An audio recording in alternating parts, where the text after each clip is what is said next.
بسم اللہ الرحمن الرحیم۔ شروع اللہ کے نام سے جو بڑا مہربان اور نہایت رحم فرمانے والا ہے۔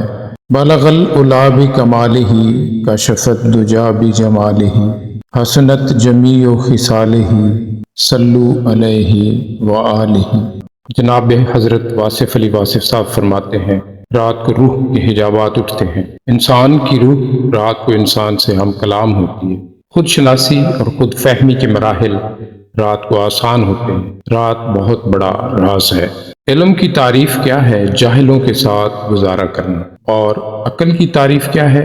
بے عقلوں کے ساتھ گزارا کرنا۔ واصف علی واصف صاحب نے کیا بات فرمائی ہے؟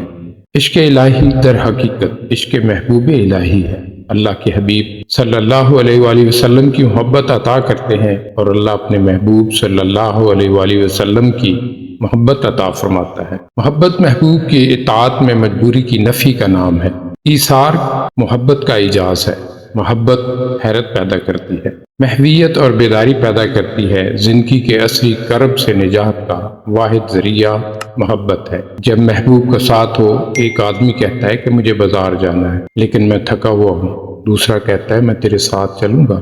بس ساتھ ہونے سے تھکاوٹ دور ہو جاتی ہے۔ اللہ کے راستے میں صرف خوشی ہوتی ہے، کوشش نہیں ہوتی، اور خوشی کے ساتھ مسافر سفر کرتا ہے، اور کوشش کے اندر جہاد جیسے جذبات ہوتے ہیں۔ اسی لیے آپ کے لیے اللہ کے فضل کو دریافت کرنے کا آسان طریقہ یہ ہے کہ آپ ہر حال میں راضی رہنا شروع کر دیں اور کہیں کہ اللہ بہتر کرے، اللہ تعالیٰ فضل فرما دے۔ تو اللہ تعالیٰ کسی دور کی شے کا نام نہیں ہے بلکہ قریب کے احساس کا نام ہے۔ رفاقتوں کے فیض اعتماد کے دم سے ہیں۔ بد اعتماد انسان نہ کسی کا رفیق ہوتا ہے نہ اس کا کوئی حبیب ہوتا ہے۔ بد اعتمادی کی سب سے بڑی سزا یہ ہے کہ انسان کو ایسا کوئی انسان نظر نہیں آتا جس کے تقرب کی وہ خواہش کرے، اور نہ وہ خود کو کسی کے تقرب کا اہل سمجھتا ہے۔ تنہائی کے مسافر بیمار روحیں اذیت کی منزلیں طے کرتی ہیں۔ اگر اللہ کوئی تکلیف دیتا ہے تو بسم اللہ، اور اگر تکلیف دور کر دیتا ہے تو الحمدللہ۔ یعنی کہ جو چیز ادھر سے آ رہی ہے اور آپ نے قبول کرنی ہے اور گلہ نہیں کرنا، پھر آپ دیکھنا کہ یہ زندگی پوری عبادت ہے۔ اگر اللہ کی مرضی اور ہماری مرضی میں ذرا بھی فرق ہو تو خوف آ جائے گا۔ اس لیے دعا کرو کہ ہمیں اللہ تعالیٰ کی مرضی کو اپنی مرضی بنانے میں دقت محسوس نہ ہو۔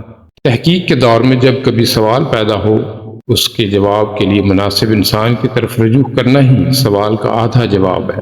گوشت کا بھاؤ قصاب کی دکان سے، دینی مسائل علماء سے، اور ذاتی مسائل روحانی مسائل فقیر سے پوچھنا بہتر ہے۔ امید ہے کہ آپ زندگی میں ان باتوں کا خیال رکھیں گے۔